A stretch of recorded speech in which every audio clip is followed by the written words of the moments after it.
Well, welcome to the Burrito podcast. I have Nick, as always, with me. Hey. And today we have a special guest. We have my brother, Micah Peñalva. Oh, hello. Now, for those of you who don't know, Micah actually works with us. He is an instructor with Peñalva, working on the program with us, and actually is I hope enjoying it. Oh, I'm having a wonderful time. Great. Playing outside, teaching kids. Just playing outside all day. That's what we want to do forever as our job.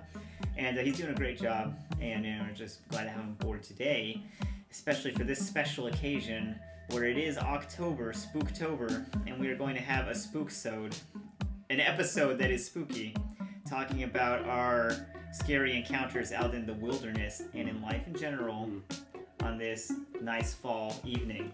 Yeah. Any more introduction you need to give, Nick? I could not have said it better. I think, man, That's generous. That's generous.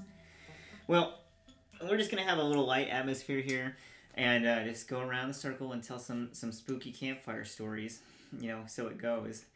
Little update on what's been going on. I know we haven't had a podcast out in a little while now. We've been really busy. We're actually doing our business now, so we have a little less time to do stuff. And yeah, so back off.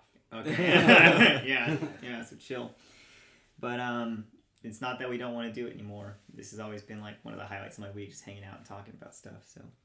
So yeah, we're doing the business. We're over at Ash Grove Academy in Jessamine County, working with those kids, and we're having a good time. Okay, who would like to go first? I'll start. Yeah. Yeah. I'll start What do small. you got? What do you got for us? Okay, so I'll start something this small, and then we'll see what happens. Okay. But me and my wife Hannah, we went camping last year, and we went to Red River Gorge, right? We went camping there, and we were out decently far. I'm not gonna say where. We were out decently far out in the backcountry, and we had set up tonight for the night. It was just us two. We were doing a 3-day trip, and it was like midsummer, so it was really hot, and we were out, out a ways, and so the sun sets and fire dies, whatever, we go to bed. It's fine. We're sleeping, and like I wake up because I hear twigs snapping outside the tent, right? And now, when you're inside the tent, for some reason you always feel like you have that like safety net, but really it's just like millimeters of nylon, but you feel like you're invincible for some reason. And the same when you're in a sleeping bag, like nothing can touch me. I'm in my bear burrito.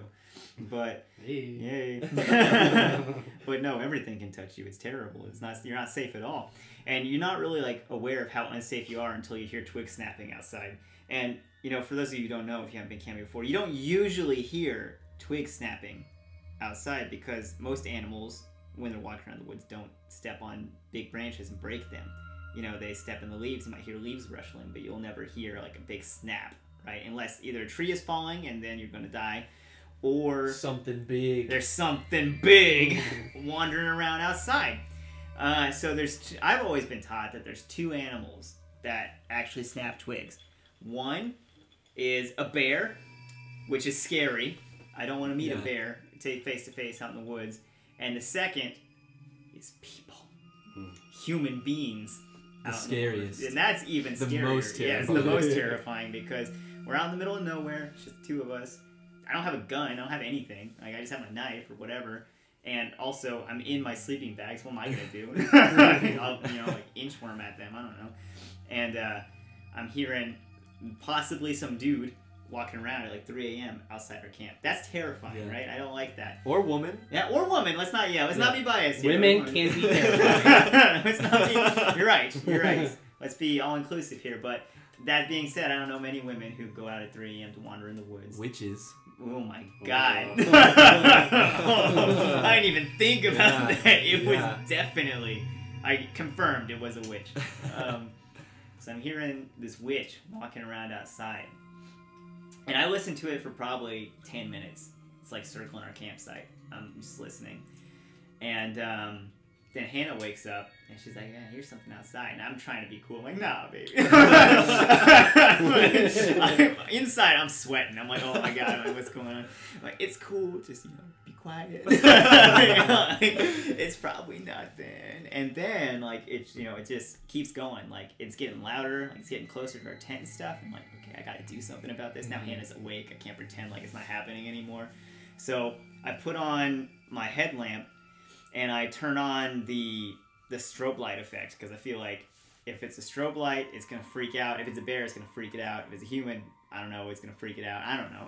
Like, I feel like I'm more protected with the strobe light than regular light. Right. Maybe I'm wrong, but that was my strategy. So I turn the strobe light on, I unzip the tent real fast, and I stick my head out. Like, just my head, which, again, probably not a good strategy. That dude had a baseball bat. Like, the only thing sticking out is my head. But I stick my head out real quick, and I, no joke, am like 5 feet away from a black bear. Whoa. It's right in front of the tent. And the thing is strobing, and I see it. It's a little one. Like, it's not big. It's just a little one.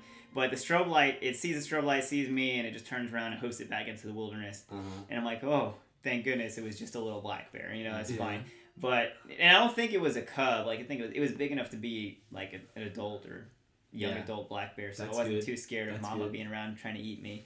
And I only heard the one too, which is great. So it's, you know, it scurries away into the wilderness, and then I realized that we had some trash in our tent from earlier in the day, and I was like, that's what he was sniffing, and put our smellies up, which, you know, we said that on the podcast before, always pack your smellies away. I didn't do it. Literally, a bear came at us. It happens, guys. It happens. So I took Hannah with me. We got in the middle of the night. I was like, it's okay. It was like, it was just a bear. And she was like, a bear! I was relieved she was not. You know, it was like, that is not what you want to hear, that there was a bear outside. So we... Yeah, just go back to sleep. Yeah. So luckily, like, I wasn't that far away from our car. So I grabbed that stuff and we hiked to our car in the middle of the night, and I stuffed all the smellies in there so that it wouldn't come back, and we hiked back and slept for the rest of the night. But that was definitely really scary for us, you know, and that's not supernatural or anything like that. So I started off with this one because that's real. That happens, guys. Yeah. There's a bear for reals out there. Pack up your smellies, because they'll smell that and come poking around. Luckily, black bears are really skittish. That was the second time I've seen a black bear. The first time I saw a black bear, it ran away too. I've never encountered any other bears besides black, but I've heard that other bears are not as scared as black bears. Yeah. So, which bear is best? Black which bear? No. What? No. Answer black bear. Yes. Black bears are better. Yes. Yeah, thankfully I don't think I've experienced anything too crazy while camping. Yeah. I mean, you know, there's the spooky stuff where, like you said, you're in your tent, you can't see, you just hear noises, and your mind just automatically assumes the worst. Right. Totally. Like, you know, portals, aliens, witches, you know, all that stuff. Immediately go to that, right? It couldn't possibly be a squirrel or the wind. Of course. But I think probably one of the like creepiest things are just like pack of coyotes, just because their screams are just sound eerily like sort of human, but kind of not. And it's just what is this creature that is being devoured in the distance? But I think we can narrow it down to, at least I pray that it was just a pack of wild coyotes. Yeah. What trip was that? Were I on that trip? I feel like, because I remember... I mean, we've heard them a couple different times, yeah. Yeah, because I remember a pack of coyotes coming through our camp when we were near Mammoth Cave. Yeah. I remember, like, in the middle of the night, they were loud. It was, like, at least 10 of them or something. Yeah, and that was the time we didn't even have a tent. We were just underneath a tarp. Right! Yeah. We were just under a tarp. That was right, yeah. That's not a spot you want to be. No, it is not. Like, the millimeter of nylon makes a difference. It does. It really does. Yes. I remember that. Yeah, that was very scary. Just a bunch of coyotes howling around. But, okay, so... me and Micah both went to Asbury University down in Wilmore, so heads up for Wilmore. But Asbury is definitely haunted. Oh, without a doubt, Asbury is haunted. Asbury for sure is haunted. Yes. So I think we should talk about our Asbury hauntings. Just as an intro to this, because you guys can talk about this at length. Yeah. More than I can. I work, but about 2 years ago, I started working the weekends at the university. Right. And I have yet to see anything. But I am usually there really early in the mornings when it's dark. And I remember one of my first weekends there, I was walking through the Luce Center, just like the multi-purpose building. And I remember walking down the hallway, and it was like super dark because not a lot of light gets into some of those hallways. And I just remember walking And I was super confident at first. It was as if it was nothing. Right. And then all of a sudden, I'm like looking down a long hallway, and I just stopped for a second. I think, oh my God, what if I see something? What do you do? What do I do? And I immediately got worried. I'm like, where are the light switches at? I was like, what's going on? And then all of a sudden, I look down the other hallway towards the bathrooms. Yeah. And I hear something in the bathroom. No. Shut up. No, it was Sunday morning, so it's closed. Like, no one goes in there on Sunday mornings. And so it's closed. I'm looking down this dark hallway, and all of a sudden, the bathroom door for the women's restroom opens up. I'm, like, standing still. Yeah, dude. And then a woman walks out in, like, workout gear. Oh. And I'm just like, oh, my God. And then I figured out, people have, like, keys to this place. And they come here and work out at, like, 2 in the morning or whatever. What if I see something? And then after that, I was just like, now I always expect to see somebody. Even if all the lights are out, because people come in all the time and work out, and they just keep the lights off. Right. It's really weird. Right. But, I've walked through some of those places, especially some of the old buildings. Hughes, the Hughes building. Oh, yeah. I walk through there sometimes. I was just this weekend walking through the chapel, and it was pitch black in there. And I had my light, and for some reason having the flashlight on my phone made it worse. Like as if I'm gonna shine the light on something. It's like one of those found footage videos. See like a little girl creeping under the seat or something. No. We broke into Hughes once. Was that you? No, I wasn't with you. I mean, I have before, but I don't think we were together. Yeah, we broke into Hughes once late at night when we were just I don't even know. I guess that was what we were trying to do. I guess. But, we broke in there once late at night, and it was super creepy. It's just, like, black, it's dark in there, and it's super quiet. It's so quiet when nobody's in there. Yeah. It's like, did you get in there through the secret tunnels? We did. Yes. We got in there through the secret tunnels. Those are kind of creepy. Yeah, well, those are super creepy, yeah. Have you seen the secret tunnels? Yeah, you worked there. Yeah. We went through the secret tunnels. We came out in the janitor's closet in Hughes and opened the janitor's closet door.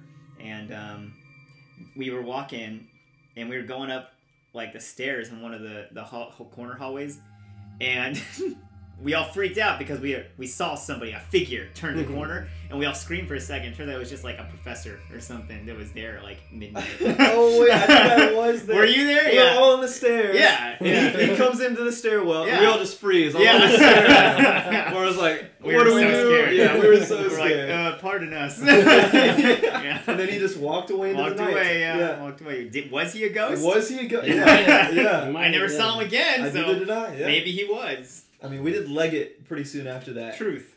But I felt like I never saw that dude again. Yeah, honestly, I didn't even recognize the man. Maybe he was robbing the place. maybe it was a mutual understanding. We're not going to say anything. You don't say anything. Who knows? Who knows? But that did scare us. I'm sure one of us is laying on the floor, like, in fear. Yeah. Somebody hit the tech real quick. Yeah. That was a fun time. But, Asbury, we think, is haunted. No, I'm sorry, we know. I for a fact know that Asbury is haunted. Tell us. So, it was a normal day, like any other, and I was just relaxing with my friends in the student center. And so there's 2 main areas, like, on each side. And we're on the side that has all these couches and, like, a meeting room. And it has this spiral staircase that goes up to the offices. And it also goes downwards towards the basement where just like janitor storage and nothing else is really down there. So anyways, we're in the main room. We're just chilling, sitting on these couches. And there's 3 of us. And we each have our own couch in a circle. And there's a open, empty couch in our circle, right? And the student center has been decorated like it's some sort of party. It happened like a day or 2 before. So there's like streamers, balloons, kind of about. And, some balloons are completely inflated, stuck to the ceiling. Some balloons are deflated on the floor.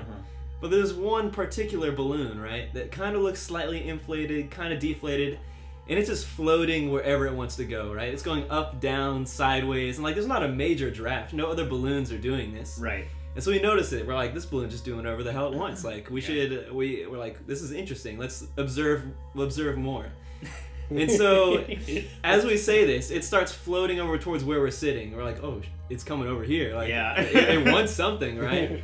And it floats, and I kid you not, it floats and is completely motionless in the empty seat in our circle, right? So you're saying that it floated to the seat? It floated into our circle and then into an empty seat, like it's in this conversation with us, right? It was chilling out. Oh, it understood what was happening, right? And so like, this is creepy. This is weird. Like, this is something that is not normal. Not a normal balloon would do this.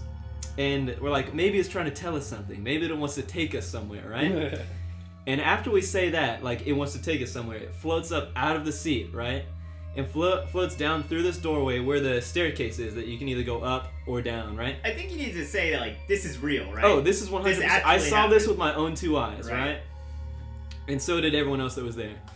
And so it floats through this hallway, or the doorway, and we follow it, and it starts going down the staircase, like, not hitting the walls, not hitting the stairs, but perfectly like changing elevation. Is it like it's literally walking down the staircase, right? Of course. And we're all freaking out by this point, right? We're like, this is so strange. We're like, this balloon is haunted. Like, something is up, and it like goes down the first flight of stairs, rotates, and goes down the second flight of stairs. Like, it's actually walking down, like turning, going down the second set of stairs, and it reaches the bottom. We're thoroughly freaked out by this point. We're like, if it floats down this hallway, like, it's obviously haunted, right? Obviously. So it's like making at this point, you're still questioning. Yeah, this is where we're like, all right, maybe there's a draft. I want to say, like, so the floating the balloon was unnatural. Oh, completely unnatural. In what ways was it unnatural? It was just so perfect.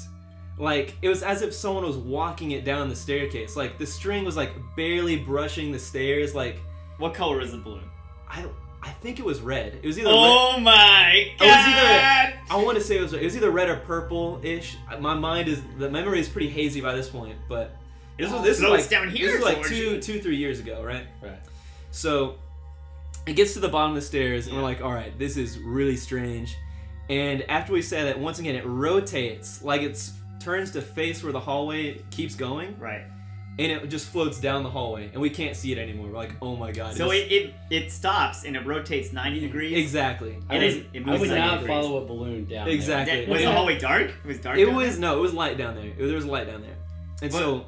Why? I don't know. I don't know why the lights were on. No one's ever down there. And like, the only main room that's down there is completely locked. How hard was it for the balloon to get from its original location to the downstairs? Oh, effortless. Well, I mean, like, if let's say that it's not a haunted balloon. Oh, okay. Oh, how hard would it? Impossible. Okay, why? There's no way a balloon could float that perfectly through like 2 doorways, down 2 sets of stairs, rotating the way that it did to act like it was facing so like if I don't know the layout of the student center, like because the student center has 2 like really high ceilings, right? And then that cafe area where you have to go through exactly. So yeah, it's impossible. So it dipped, duck, dived, and dodged. If there was a wind or draft, like, it would obviously be brushing into things, going further in one direction, right? Right, sure. But this one was moving and rotating and changing elevation. When you say rotate, it means like it was...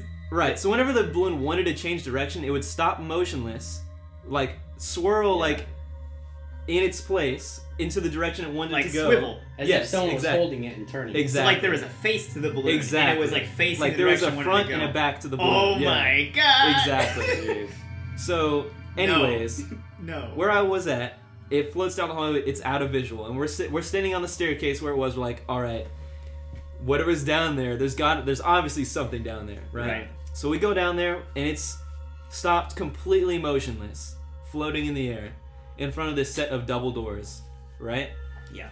And there's the only 2 main doors. Everything else down there is just like closets, storage space, that are always closed, right? Of course. And these 2 double doors are almost all the way closed. And so we walk up to it, and there's about 1 inch, maybe 2 inches, like in the crack of the double doors, right? So you can stick an eyeball through and like kind of look around and see what's in the room where it stopped at. And so we stick an eye through, and like the light, it's a completely empty room, like a big, like... Wait, so you got close to the balloon? Oh, we were right next to it. We picked it up and like moved it out of the way so we could... You touched the balloon? Oh, we touched it. Bro, I wouldn't be touching that, man. I mean, at the time, like, we weren't thinking too much about it. We were freaked out, but, like, we were more interested what than were we you were thinking? Like, what made you want to follow the balloon? It was just so mesmerizing. Like, I'd never seen anything like that in my entire life. So, obviously, I wanted to see what happened. Dude, this is a weird story, man. I would follow it. This is a weird story. It's wild, yeah. And so, the room that it was looking into was completely empty. I don't know what it was used for. I think heard people say it was like an old library or something like that. It used to be the part of the library because the students. Yeah, so the student center used to be a library, and it how old? Very old. Like haunted old? It had been and before it became the student center, it had been abandoned for like 9 years. Don't tell me that stuff. No, for real. It had been abandoned for like 9 years. He's not even lying. In that downstairs area, when they made it, it was all like study rooms and everything. Right. All of it was, but the ceiling is really low down there. It was weirdly low. Yeah, it's really low, and so they don't use it anymore for that. And they're still trying to think of ways to renovate it. Like I've been through all there. It like floods a lot, and it is really creepy in there. It is. Like you could almost walk through there and feel the people who used to be there studying. Really? Like my supervisor used to go to school there, and he remembers studying in there. Yeah. But now it's just all super open and just all like concrete empty. and cold. Exactly. Yeah, it's dead. It's eerie down there. It is. Yes. It feels just abandoned and eerie. Interesting. And that gives a new layer to the story. It does. Thanks for the input. It does. And I didn't know that. Every other time that I had been down there, all of the lights have been off, right? Right. All of the lights have been off, and like you said, there's like this weird energy down there. Like, I don't know, just something like when you're down there, you just want to not be down there, right? Right. And so when we're down there, we follow the balloon in front of the double doors. The balloon's stopped there, completely motionless. Okay. Which, again, if there was a draft or there was a wind, why would it completely stop directly in front of these doors? Right. I don't know, man. Exactly. Yeah. I'm not a balloon. And so I stick my eye through the crack. I'm looking around, like you said, it was just concrete, empty room, but the light of the room was on, which is odd because I've never seen it on in there before. And so we can't really see everything in there, like, because it's only a little bit of a crack that you can see through. And so my friend Ryan sticks his cell phone through the crack to see if he can take some pictures and see what's actually in there. Wait, so the light's on in the room? The light's on in the room.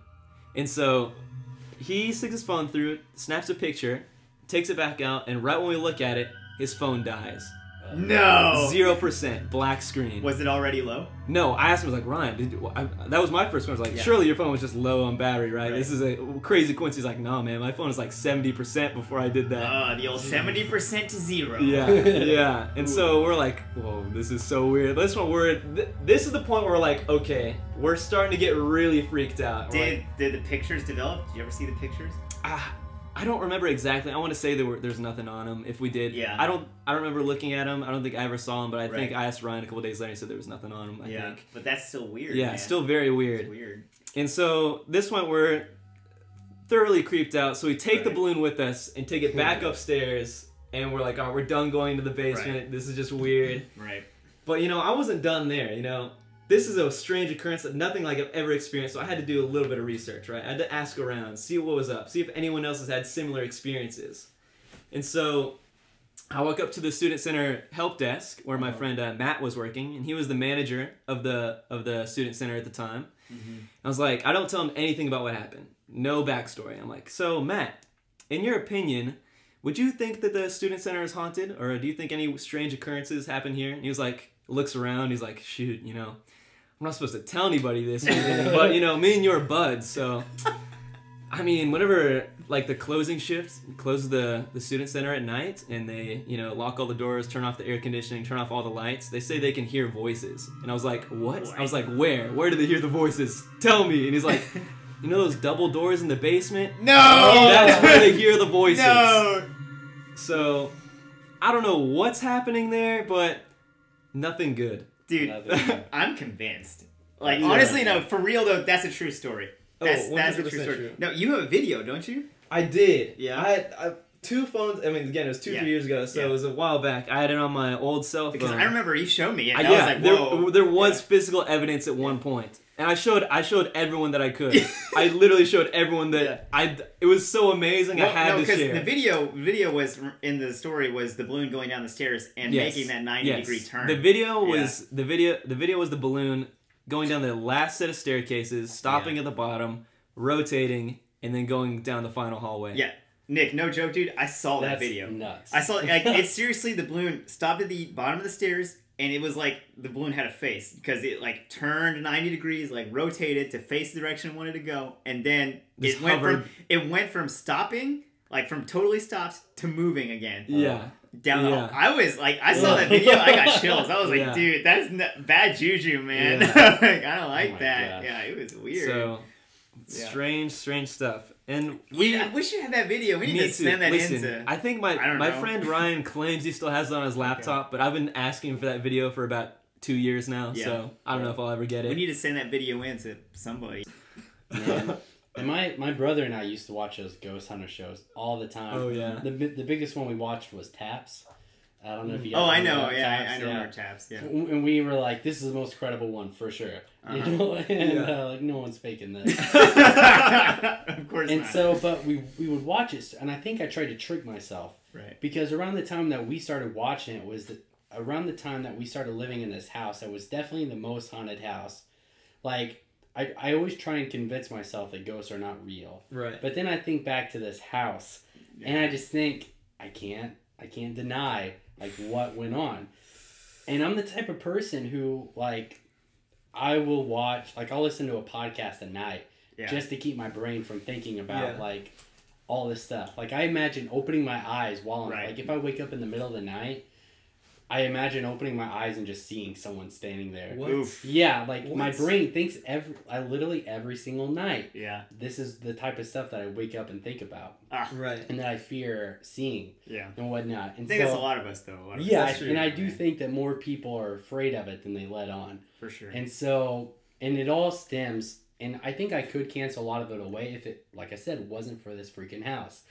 Because I'm in junior high at the time, going into my freshman year. Okay, so you're not really even that much of a kid anymore. You're like 13, 14. Yeah, I mean, I would consider some of them kids. Well, but it's enough to where I don't have like a crazy, like, hyper insane imagination. Yeah. Right. You know, to where I'm just seeing things. Like, You're forming solid memories. Right. When I was like 5 years old, I remember waking up and seeing a goblin coming out of my closet. You know?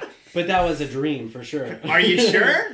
I don't know now. The old man, the crackhead down the street, you know? Yeah, exactly. And so, so in this house, there's a couple things that happened, and it was enough things that leading up to this moment, I was still thinking that my brother and my dad were just messing with me. Okay. Because my dad and brother loved to mess with me. I was kind of the youngest at the time, and like we watched, I've told Keegan the story, I think, but we were watching the movie Signs one day. Yeah. And it was scary movie. Yeah, especially for a young kid. You know, and I remember watching it, the moment where, like, the alien walks across the screen. Oh, yeah. At the birthday party, it's like, boom! Yeah. And I was like, oh, Mom, I'm in Espanol. Like, I don't know. Like, they're speaking Spanish, so I don't know what they were saying. Alien. But they're saying alien in Spanish, for sure. And so my dad plays a trick on me where we're going to get popcorn. He's like, come into the kitchen, and we have this archway. And I go to walk into my dad's sitting there in the archway. He's like, I like fall to the ground and I'm crying and everything. He finally convinces me to come back and watch it. And I felt a little better because, spoiler alert, the aliens died at the end, you know, thankfully. And I'm like, yes, justice. Good ending. Their weakness was water. Yeah, I so don't they have landed to, on a planet with 75% water. Exactly. It's like, I don't have to worry about aliens anymore. They play themselves. But, so here are the little things that led up to this moment that I had. So we move into the house. It's a really nice house. It doesn't seem that old, but it is old. Like how old? I would say it probably dates back to like the 40s or 50s. Okay, it's pretty old. Because how come new houses can't be haunted? You know, I think that they can. I think they can too. Because I don't know. I don't think they can. Oh, you don't think they can? Because every newer house I've lived in, I've never felt that like eeriness. Like the house I live in now, I don't feel any weirdness. But any house that I've lived in that you can tell is old by the architecture of it, I've always felt weird feelings from it. Gotcha. Right. So this house, you can tell by the architecture, you can tell by the add-ons that it's an old house that's slowly been made into a newer house. Mm-hmm. and it's got a basement. And the weirdest, and when we moved in, we were checking out the basement, and it's got these 2 weird sections of it. Like, there's a one room where we had a pool table, games. My brother lived down there, and everything had like a futon that he slept on. Yeah. It was this nice independent living area. Normal basement stuff. Yeah. And then there was 2 like really weird like concrete only areas. And there was one where there was like a hole cut out in the wall. What? And there was a huge area in there. Why? Now, I don't know. But all the remnants of the past and people who had lived there were in there. What? So like it was sealed off? No, let's take all the spooky old objects and put it in the spooky hole. Right. That's what it felt like. It felt like a crawl. Who made that decision? And it was cut out. The hole was cut out up above, like at eye level. But it was... So could you get in there? You could crawl in there. So you could only crawl. Crawling was the only way to get in there. You could crawl in there, but the dumb part about it was that it dropped down, and so you could stand up in it. Yeah. So it was like an entirely separate room that you could stand in. And I'm assuming there was some plumbing stuff in there or whatever. So it had been totally sealed off except for that one hole? Yeah, but the weirdest part is that this section was under the living room. Like, it wasn't under the kitchen or anything where you'd mess with pipes. It was under the living room area. So it didn't make sense as to why it was closed off. It didn't make sense even to why there was, like, a hole and all this other stuff. But you could see, like, some stuff laying around in there that people just hadn't... Because they were probably lazy, didn't want to crawl in, crawl out, like what and pull kind of stuff stuff out. You'd probably see, like... Clothes? You'd probably... I think there was, like, a couple, maybe, like, old shirts or something. You know, but mostly it was, like, a lawn chair. Or something like that, like a hose. It's just random stuff that people leave in the house. Did it creep you out? Like it was creepy. Yeah. Like it was just anytime you see people's stuff in a basement that's just left there. Yeah, it's kind of weird. Basements in general are nobody likes them. Yeah, and so this one in particular just felt weird. But we had like some blinds like closing off that section and everything. Yes. But it had like a generator, like water heater and all that stuff in there, so you could get to it if you needed to. But we just never really went in there. And so my brother and my dad and I were living there a lot together, and we kept hearing noises coming from the back entrance of the house. Because this was an add-on as well. Right. And so it used to just have like a staircase on the outside that led up to a higher up door. Yeah. But they just decided to build a whole nother section onto the house where all that was inside. And so there's a laundry area back there, and then it goes down to the basement. And so it's all separate from the rest of the house. Yeah. But we kept hearing noises coming from that back door that led outside. And so my brother checked it. The lock wasn't very good, so we thought maybe like wind's blowing and knocking it open. Right. So my brother was a golfer, so he'd set up golf clubs on it, like leaned it up there, and then set a golf ball next to the bottom of the door, so that way if it opened up, if the door physically opened, the golf clubs would fall and the ball would move. I wonder if your insurance would accept that as in a security system. Yeah, I have no idea. Right. I have no idea. That's $100 less because of the golf clubs. Right. Yeah, exactly. Well, every once in a while we'd hear the golf clubs fall. What? And we'd go and check, but the ball hadn't moved, so we're like, okay, they're golf clubs. I mean, clubs are pretty heavy, though. I don't think wind could just... Right. I feel like they could. I feel like it could happen. But here's the thing. At first, we're like, okay, they're golf clubs in a golf bag. Maybe they're just falling over. Oh, they're in the bag? They're in a golf bag. How heavy do you say the bag is with the golf clubs? The bag itself, I don't know. With the clubs in it, though. I don't know. At least 10, 15 pounds, I'd right? say it's probably maybe heavier because it was like full of golf clubs. And they just fall over. And they would fall over every once in a while. Okay. And so we're like, well, maybe they're just falling over. Sure, that's what I would think. Yeah, but the golf ball isn't moving yet. Okay. The golf clubs fall, ball hasn't moved yet. And we're like, okay, what's going on? Yeah. And then all of a sudden my dad and my brother and I start hearing things downstairs. So much so that my dad grabs a shotgun. Whoa. Because my brother is saying... Your dad taking it to 11. Yeah. My brother is hearing voices. Oh. What? And my dad goes down there with a shotgun to check it out. And I'm like... And I'm down there with them. But I'm like standing like up the stairs because it goes down the stairs into that area. I'm standing up above the stairs. And my dad's down there with a shotgun. My brother's down there probably with a bat or something. They come out, nothing down there. And I Shotgun think, scared it away. Yeah, and it was like mumbled voices, you know, nothing like super distinct. Do you guys have like your house isn't connected to anybody else's house? No, it's not. So you can't be hearing neighbors through the walls. Or Correct. And this is a brick house too. Oh, all right. So we're not hearing anyone else. Right. You know. So he heard voices so clear that your dad grabbed his friggin' shotgun and went down there. Clear enough that he grabbed the shotgun and went down there. Wow. And then a little bit, but I'm like skeptical, you know. And so one day my dad goes to pick up my brother from football practice, and it's late at night. Goes to pick him up from football practice. I'm in the shower, and at this point I'm already scared that an alien's going to come in and grab me out of the shower. Yeah. You know?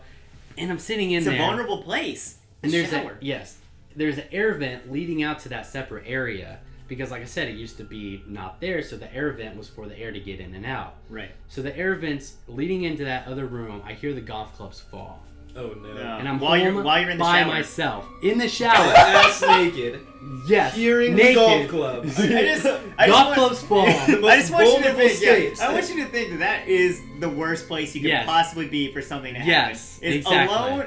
Alone by at home by yourself in the shower. Totally naked. Exactly. That's the worst place a bad thing can happen. Now I am like freaked out. I'm stone solid, but I don't hear. But I'm waiting to hear the door open up from that other room. Right. I don't hear the door open up yet, so I'm thinking, okay, I'm talking to myself. Maybe it's just the golf clubs have fallen again. Right. But then I hear in the kitchen the silverware drawer open up. And the silverware starts shaking inside of it as if someone's running their hands in it. Wait, so you're still in the bathroom. I'm still in the shower. So I immediately shut the shower off because I don't want anyone knowing I'm in there. So you hear silverware being like shaken. Not just like fiddling around, but how loud was it? How loud was it? Very loud. So much like shaking. If that's a person, like someone trying to rob you, they would not be making that much noise. Also, if I'm gonna rob somebody, I'm not gonna. Who's going to the silverware? Exactly. Yeah. And it was as if there's a bunch of like silverware in the drawer, not like in their own separate containers, just all being shooken up. And that's what it sounded like. Yeah. And so I had the shower turned off. I'm completely frozen. I'm freaked out, and I'm staying like I probably stayed in the bathroom for another like 5 minutes. Yeah. Just hoping that my brother and dad would come in the door. I wouldn't move. Yeah. But I eventually tell myself, all right, like, I haven't heard anything else. I'm going to assume that whatever I heard is nothing. Right. And so I, like, bolted out of the bathroom, and I'm able to, like, run through, like, bedrooms to go into my bedroom. I, like, throw on clothes real quick, and I have a bat in my bedroom. Yeah. And I'm just sitting on the couch in the living room waiting for my brother and dad to get home, and I'm like looking out my bed towards my bedroom, which connects to the bathroom and hallway, because our house is like a circle. Okay. And so I'm looking at my bedroom to make sure nothing like sneaks around and comes here. I'm looking out the other way to make sure nothing comes through the kitchen. Yeah. I'm definitely not looking into the kitchen. You know? And I'm just standing there like still, and finally my brother and dad come in the door. I immediately bolt it and look into the kitchen. Nothing there. The silverware drawer is shut. The silverware drawer is shut? The silverware drawer is shut. So there's no evidence that anything was there. That other door is still closed. Dude. But the golf clubs have fallen. Dude. And I tell my dad and my brother all about this. They immediately run down to the basement and check it all. Why did they go to the basement first? Because that's where they had heard the voices before. Maybe someone's squatting in your house. Yeah. Wait, did they really think that maybe somebody was living in your house? They didn't think anyone was living there, but they thought maybe someone was like trying to rob our house and everything. Because when my brother originally heard mumbling in the basement? When my brother originally heard the voices, he wasn't like down there. Yeah. He was like in that upper area and everything, not leading directly into it. That's why the voices were mumbled at the time. So that's the scariest part of a house. Is the stairs leading to the basement. Yeah. Now I had like sightings of like, you know, like the shadowy figure thing that you see like in the corner of your eye. Right. I've had that stuff in that house too. Tell me about that. Okay. Yeah, the most. Tell us about the most vivid. Don't just gloss over that. So that story was hearing things. Right. This one is going to be seeing things, and then I'll tell you when I'm feeling something. Oh, no. Yeah. Oh, no. Which still freaks me out to this day. Yeah. It still freaks me out to this day. Yeah. Let me take it. Yeah. Does someone else want to tell one before? Oh, jeez. I feel like I want to hear what you're going to say. So okay. Let us have it. So I had two moments Unless you got one, Mike. Do you? Oh no, I'm. Are you intrigued? Okay. Yes. I'm intrigued. I'm locked in. So I've got 2 moments of catching something out the corner of my eye. Okay. The first one was whenever I was sitting on like the love seat. When you're sitting on the love seat in the living room, it faces the dining room and kitchen area. Yeah. And so I'm sitting on the love seat and just watching the TV. I glance into the kitchen to see my dad in there, but whenever I look in there, I see a shadowy figure, like a head, poking out from the hallway, and then it quickly moves. So something like looked at you. As if something was standing there, like looking, spying on you. either spying on my dad or me. Right. And then whenever I looked, it instantly moved. Right. Yeah. Right. So now I could chalk that up to like a spot in my eye, like Right. a shadowy thing, or my eyelashes just moving as I look. Right. You know, which I have every once in a while, like my eyelashes. Sure. Like Yeah. I see them. Sure. And so that was the first moment where, and you can kind of chalk that up. What did you think at the time? I was like spooked out, but that's instantly what I went to was, oh, I'm just like seeing something. Right. But it's almost like you like want to convince yourself that you were seeing something. Because you don't want to see something, you know? Yeah, you have to, especially as a younger person, you instantly want to convince yourself that what you saw wasn't real. So let's have the benefit of the doubt and say that you actually did see something. Right. Like even if you actually did, chances are you would absolutely convince yourself you didn't. Correct. You know, because you don't want to. Correct, yeah. Yeah. And even after that moment in the shower, I was still convincing myself that whatever I heard wasn't actually what I heard. What did you think? There's obviously an explanation for this. But what did you think? What did you think after the shower incident? Like, what could that have possibly been? You know, I was just thinking about this the other day about what that silverware noise could have been. I have no idea what it could have been. Oh, no. Because the golf clubs are just the golf clubs. Right, they just fell. But the shaking of the silverware in the kitchen, I just can't think of anything that would rattle or make a noise like silverware in the kitchen. You know, I can't so think much of so that you else. would actually turn the shower off and, you know... Freak out about it, yeah. Yeah, like exactly. it's that loud. Exactly. And my brother... And at first I thought my brother and dad were home. Right. That was my first thought, which is why I instantly shut the shower off to listen to see if they were there or not, too. But you didn't hear them. But I didn't hear them. And they came home later. Yeah, and I wanted them so badly to be home. Yeah. You know, and they weren't. Yeah. And so that sighting, I saw something in the corner of my eye poke back into the hallway. Right. But it was just enough to where it wasn't like I turn my face and something moves along with my face. It was like I turn my face to the left and something moves to the right. Oh. You know, so that is a little weirder. Yeah. Because usually when you see something out the corner of your eye, it moves along with it. Yeah, you're right. You're right. That's a very good point. This went opposite of my sight. Oh. So that was really weird. Did you go over there and look? Like, hell no. I stayed on the couch. Absolutely not. I stayed on the couch. Now the second one is when you're walking out of the bathroom. You can look into my brother's bedroom, and then it also leads into my bedroom, which then leads into the living room.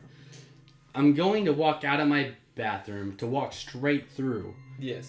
To go to my bedroom, but as I turn, this isn't just like something poked from like the closet into the closet or from the doorway into the living room. It walked through that area. Oh. And so I saw something as if I was seeing my brother walk through my bedroom. What did it look like? From the living room into over where my closet is. And it just looked like a shadowy So something figure. was walking into your bedroom. Yeah, it looked like it walked into my bedroom and over towards the closet, which goes out of sight. Yeah. Dude, I don't know. So did you decide to still go in there? I didn't go that way. I walked around through the kitchen, through the dining room, into the living room, and my brother and my dad are sitting in the living room. Right. And I said, hey, did any of you guys go into my bedroom just now? And they're like, no. My dad was just like chilled out on the recliner. Did it sound like my brother's anything? just... No, there was no noise. Okay. Because it's also carpet. Yeah. But I heard no noise, and it was just enough where, like, in that moment, I knew my brother and my dad did not walk through because it was shadowy. Yeah. Whereas you would have saw a detail of a person. Right. This was not that. So what did it really look like? Like, I know you didn't really get a good look. What could you... It was literally a shadow. Oh. But it wasn't like a faded dark? shadow. It like wasn't... black? Could you see through it? I could not see through it. It was black. It was black. It was a dark shadow. I could not see through it. And it just walked right by. And it had the height and length of a person. Dude, no. I know. Yeah. I know.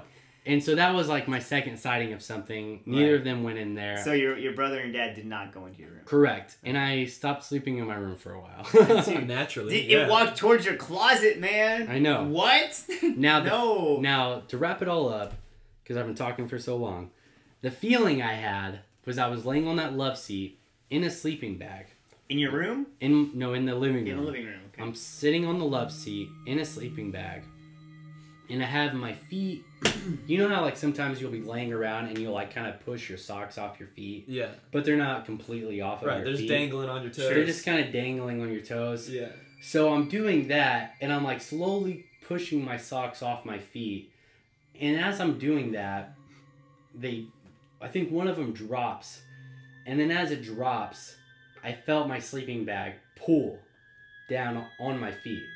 And so instantly I think, okay, my sock fell off the sleeping bag, into the sleeping bag, hit the bottom. And that made it tug down. And made it kind of shift. Right. Sure. Right.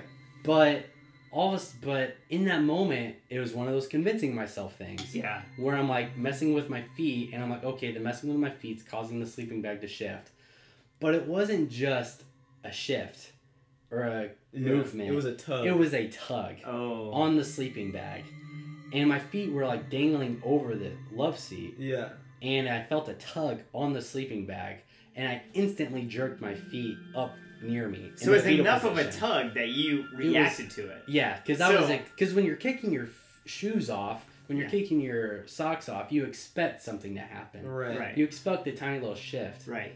But I felt a tug on the sleeping bag. It was too big a tug. Too big of a tug for it just to be a sock. It was so big a tug that your brain reacted by recoiling. By instantly jerking my feet into my body. And then but this time I did look. I instantly looked over, because at the time my dad was dating this woman who had 2 younger kids. And so I thought, maybe they're down there messing with it. Okay, yeah. And I instantly look over, but there's nothing there. Oh. And so ever since that day, I have a hard time dangling my feet over my bed. Or any other object. Yeah. Ever since that day, I have a hard time. So you still, to this day... I still have a hard time letting my feet hang off of stuff. Because of that. Dude, that's creepy, man. Thanks for sharing those stories, dude. Yeah, that was enthralled. That is spooky. Didn't I tell you, dude? That was that's so spooky. Those are my first-hand experiences. Dude, your house is haunted for sure. Without a doubt. It's a haunted house. So when did you guys move out of that house? It was probably like a year after that. And you never had any other experiences since then? Not really? I'm trying to think of the places I've lived. The only experiences I've had are just those feelings. Yeah. Of a place just not... Like, you walk into a dark room, and it just does not feel okay. Sure. Like, it doesn't feel okay to be alone. Type stuff. And I've had those feelings at some of the places I've been in. Yeah. But, for the most part, I've felt fine. Especially, like I said, in newer places. Yeah. I usually feel okay. So with that old house, do you know any of the history of the people that lived there before you, or the land that it was built on? Or? I don't know the history. The only thing I have to go on was another kid living in my neighborhood. Right. Who has heard of that house being haunted as well. Oh, really? So it's bigger than just you guys. Yeah. The kid told me some things that he had heard. Yeah. Like a lady sitting on the front porch in a rocking chair. Mm-hmm. Right. But I don't think that's real, because that was also busy road. That's just classic. Yeah. It's just classic. Yeah. And every once in a while, there's rumors about your house. But there were rumors about the house itself. Yeah. Interesting. Okay. In that neighborhood, there were rumors about. Well, I mean, that's something, Yeah. That is something. Yeah. That's okay. I guess it's my turn. Since we're going in the circle. And I'll talk about so Nick's story was really great. that was terrifying. It's hard to top. So I'm not going to talk about exactly an experience, but I'm going to talk about a general eeriness. Yes. All right. We're going to shift to eeriness. All right. And this is again in Red River Gorge, and 2012 is the first time I visited this campsite in Red River Gorge. Okay. I visited this campsite 2012. It's hard to get to. You have to scramble up this ridge, right? And when you get up there, it's beautiful. You can see the entire valley. I'm not going to say exactly where it is, except it's off the Sheltoe, all right? You can see the entire valley. I've taken Micah there before, and it's amazing.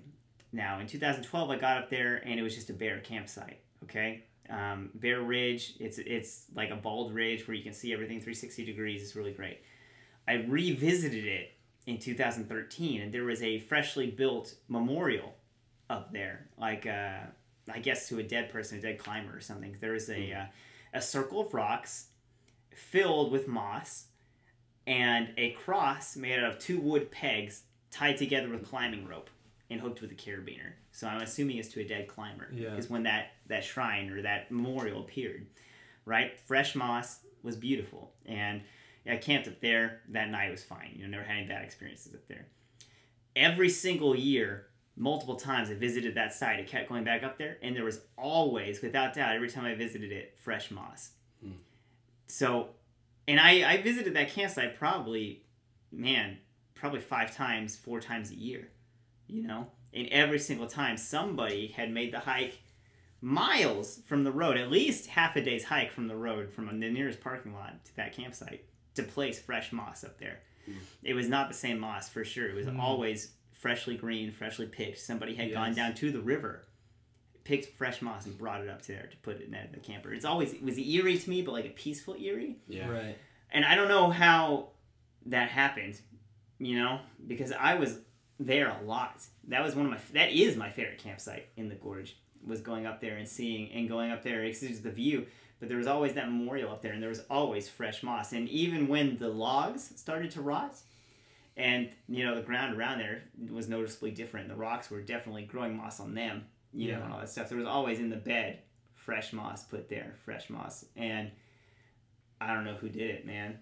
I don't know who did it, but it always appeared there every time I went up there. So either somebody was regularly making trips up there to place moss, or I don't know, man. Who knows? It was just regenerating. I don't know. Who knows? But it was eerie, but I always camped up there and always felt great. Like, it was like a peacefulness about that place. So, I don't know. Obviously the memorial is built out of love. So yeah. Obviously there's going to be good vibe. Well, I mean, good vibes. To a dead person, but hopefully good vibes. Yeah, it was my favorite campsite in the whole gorge. Definitely cool. I'm not going to tell you where it is. It's not Sheltoe. Yeah. But I'm sure somebody has visited the memorial up there. Yeah. I actually went back to that campsite this year, 2019, and it's gone. It's gone. Really? It's gone. Somebody has removed the memorial. And I think I know why it's gone. Because if you go back further past the memorial, back into the woods, it seems like the park rangers have actually been up there, or somebody's been up there, and somebody has chainsawed some logs down back there and made benches where people can sit, and made it an official campsite. And I guess they've gotten rid of the memorial that's been up there. But maybe there's bad vibes there now. No, well, that's the thing, is when I went up there this year, because I was training some guides for Adventure Serve, and I showed them this campsite. I was like, listen, this is my favorite campsite in the whole gorge. I want you to bring some people here, you know.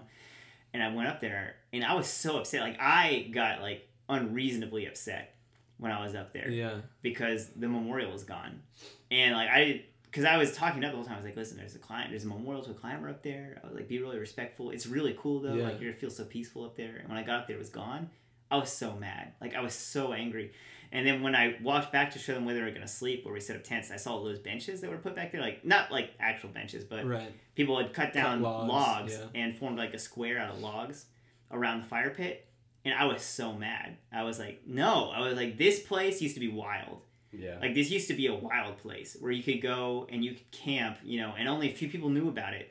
And now they've commercialized it. You know, it's like, you know, it's, and I was so angry, but it's gone now, and I don't really feel the desire to visit that place again. But it used to be really sacred almost. It was really cool. Yeah. I don't know who was placing moss up there, but you know, if you're out there, moss placer, you know, kudos to you. You made my experiences for 8 years. No, what is that? 7 years going up there and camping. Amazing. I loved it. I loved camping next to that memorial. It was very peaceful, but it's gone now. So I don't know. Bad vibes. Yeah. Yeah. That's interesting. Yeah.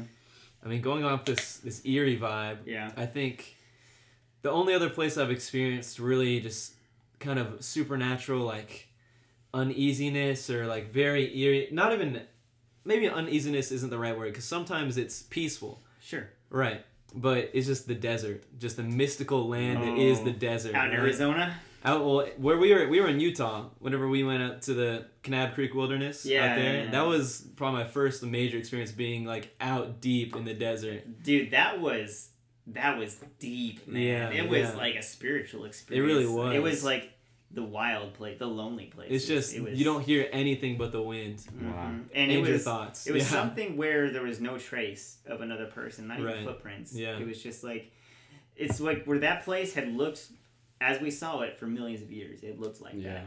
And I don't know, that's wild, man. It's a lonely feeling, but also like a peaceful feeling. I don't know. I mean, it makes sense how like people could go insane out there. Like if you ever get lost, or just people like back in the olden days, first people going out there, just prospectors going insane, it's like crazy. It makes sense. And like something that really struck me about being out there too was how bright it was at night. Yeah. Without light pollution and without fire, the moon, you can see the horizon. I've never seen the horizon at night before until I went to the Kanab Creek Wilderness, and I could see the horizon line at night because the moon was so bright. It was like somebody turning the car brights on above our... It was hard to sleep at night. It was so bright, you know? It was like, it was crazy. It was eerie, though. Yeah. I loved it. I mean, it's deserts, UFOs, Area 51. Something about the deserts. There's something about the deserts. Skinwalker Ranch. Skinwalker Ranch. All out in the desert. Hey, we were in the Navajo Nation. We were. Around there, so, you know... There's all kinds of Native American legends. Yeah, what did they say to you guys when you asked them about it? They don't talk about the skinwalkers, man. Right. Yeah. Like if you ask them about it, they get pissed. They're like, don't even bring it up, because if you talk about those things, it acknowledges their power or something like that. Which only adds to my feeling of like it has to be real. Right. It has to be real. If there's take this so seriously, like there's obviously something up. Yeah. Like even the Navajo like police officers and stuff out there, like they don't want to mess with that stuff, you know. They're like, no, we're And they respond to calls about that stuff too. It's like, you know, the medicine man. They call the medicine man in, and he does the whole blessing with sage and all that stuff, and it's crazy, you know. And you know, I'm not like one to believe in the witchcraft thing. You know, I'm a Christian and all that stuff, but I totally feel like there's some bad spirits out there. For sure, there's gotta be around the wilderness, on the lonely places. You know, that's what I've heard, and I'm sure someone will correct me, but. The word Wendigo, you know, that's a Native American legend and spirit. Apparently, that means spirit of the lonely places. Is what that word means. Wow. Which I feel like is testament. Certainly the desert is a lonely place. It is, yeah. And I feel like, you know, if, you know, spirits, you know, and of course I personally at least believe in spirits, you know, demonic and good and otherwise. But I totally can see spirits being out in the lonely places. And why not? You know, why not? And being out there. I know that the spirits are around people, and of course there's an invisible war going on all around us, you know, between good and evil and all that stuff, of course, but who knows, man? Who knows for real what's going on out there in the desert? There is definitely a different vibe about it. Very different vibe. Not only that, but just any wilderness area in general. And I heard an interesting theory, whereas out in the wilderness, there's no, like, power lines, there's no electricity, that sort of thing, so... There's the theory that the electromagnetic fields kind of affect that sort of thing. So here in society, these spirits or these other dimensional beings can't reach us because they're interfered through all this electricity. But when you're out in the wilderness, nothing out there, it's free play. Dude, you know? I will say, I haven't thought about this in so long. Right. But I got two examples going each way. Sure. So my brother... before he passed away, he was in New York City, I believe, or Toronto or something like that. He was in some big city, and we have this picture. We have it somewhere, but I'll show it to you guys one day. We have this picture that he took on like just a regular camera, and it shows just like people walking around, and then there's these other people in the picture that are like not there, but they are there, and they're going usually like the opposite. I think they're going the opposite way. And it's almost like these blurry outlines, almost as if two photos overlapped each other and everything. But the only thing that overlapped were the people in the photo. Interesting. Weird. Yeah, I'd love to get that photo analyzed by somebody to figure out if they have an explanation for it. But it was one of these moments where he took the picture, and when he looked back at it, he's like, I remember the other people in the photo. I do not remember these people in the photo. And so that's a really weird moment. Right. That is weird. And he had a few moments like that. Secondly, I do 100% believe that once you get away from all this, once you get away from the cities, the noise, and you get into somewhere that's a lot more silent and isn't as distracting, I think you do have this acknowledgement of something else going on. Yeah.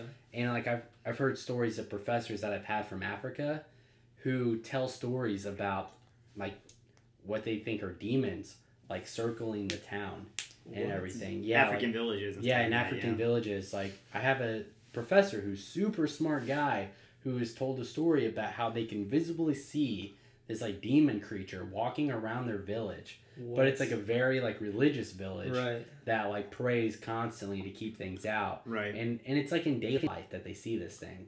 That's crazy. Yeah, I know. It's really weird. That is crazy. Dude, I personally believe this stuff's real. Obviously, in the Christian background, and there's something about the wilderness too, though. Like you said, getting away from the noise and the distraction, where it really is a spiritual experience. Yeah. Where it's only you and the people with you, and the only thing that you can rely on out there is yourself and God. And it's a connecting experience because you're back to human roots. It's primal. Yeah. You're out in the wilderness. You're surviving by the skin of your teeth. By the seat of your pants, and you're just there, you and God. And I mean, even think about like in the Bible, Jesus, when he wanted to go be alone and be closer to God, what did he do? He went out to the desert. Or a mountaintop. 40 days. And not just to be closer, but to be tested. And yeah. And that's where they say Satan met. Yeah, Satan met Jesus in the desert. Out there with 40 days he fasted, and Satan met Jesus out there in the desert, and he had that spiritual battle, and was tested. And like, I feel like oftentimes we do that too. We don't even realize it when we're going out into the wilderness and we think about our own lives, because you're forced to reflect about yourself when you're out there. You're forced to, because you're in a refreshing new experience and you're away from the stuff that has distracted you and captivated your thoughts for so long. And now you're forced to be alone with your thoughts. We spend so many hours each day trying to not be alone with our thoughts. Yeah. We're watching TV, we're playing games, we're reading books, we're consumed with work to try and get away from thinking. So many apps on our phones. Yeah, to try and get away from thinking about our lives. And then when we get out there, we have to confront it. We have to confront who we are and what we're doing. And what we're with. And that's scary. It is scary. It is. And that, that also is the essence of spirituality, is thinking about who you are in relation to the world. That's what spirituality is. It's who you are in relation to God. And you don't think about that until you can get away from all this stuff. And then you really do think about it. And that, that's big. It's huge. It's huge. Yeah. It's creepy. It is. Yeah. Yeah, I think I do a pretty good job at keeping myself distracted from those scary things that I think are there. Especially at nighttime. I'll just like play some music in my headphones when I sleep. Really? Yeah, or I'll play a podcast or something. Because whenever I lay down at night, instantly floods of thoughts are coming through my head. Right. I mean, like hyper hearing everything going on around me. Yeah. And everything. Well, there's some sort of primal thing to that where, when we were cavemen. Yeah, we were out there laying down at night next to the fire. Your most vulnerable states. We were vulnerable. Yeah. We had to be on alert, And it truly is a vulnerable feeling. Like my wife, Katie, she can instantly pass out. Because she has you. Yeah. Well, and that's true. Yeah. And that is true, because when I'm not there, she has a really hard time falling asleep. Yeah. She needs something to distract her, but when I'm there, she feels a lot safer. Yeah. But sadly, I don't see it as the same way. Who do you have? You need a bigger man to come sleep next to you. Yeah, exactly. And so, yeah, like, it is pretty wild. And I think that I have a lot of fun theories as to what I think other beings or demons or ghosts could be. Right. But I do think that when we get out into the wilderness, when we get into the quiet places or those lonely places, I think we do come into contact with something very strange and very different than what we are used to or comfortable with even acknowledging in our lives that we have now. Right. And I think that Native Americans, other people in different parts of the world that aren't as like modernized as we are, they are more comfortable expressing those things than we are. I would agree with that. Well, we have a certain worldview, a Western worldview, where naturalism has taken, the primary worldview for people. How we see the world is naturalistic, where everything if you can't empirically test it, it doesn't exist. Right. And that's a safe way to think, and I understand why people want that.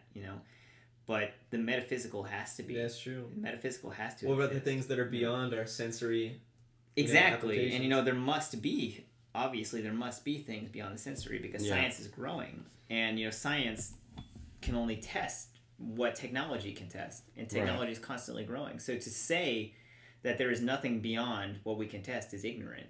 Right. Because, what we can test grows, And so who knows what really is out there. And, I as a Christian, I personally believe in the metaphysical. And I think the metaphysical must exist for morality to exist, for spirituality to exist and all of that. But, there's something out there, I think for sure there's something out there. I think God exists, demons exist, all that. I think the best way we could get to it is through DMT. Okay, Joe. Joe Rogan. Yes, next podcast we talk about the same thing, but we trip acid. That's right. We take DMT and we get in the sensory deprivation tank.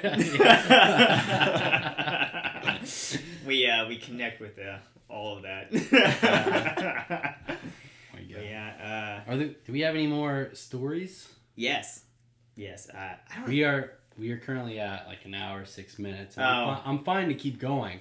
I think it's fine if we wanted to. We can always split it up into 2 episodes. Yeah, I feel like that's an hour is a long time to listen. I think that we're good to wrap it up. But I think that was good. That was a good chunk of I agree. Scary stories mixed in with the philosophical talk, which is what you're all accustomed to. So I hope you enjoyed our spooktacular Spooktober episode. Spookisode. Spookisode. Yes.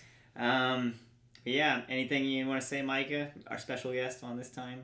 You gonna be a regular or what? I wouldn't mind coming back. Wouldn't mind coming back. All right. Thank you for having me. We'll have you back because for this wonderful spooky episode. Yeah. Well, you officially work with us now. That's true. Work for us now. That's true. I guess you're part of the team. I guess. But yeah. All right. Thank you guys. Thank everybody. It's Bear Burrito. That's a wrap.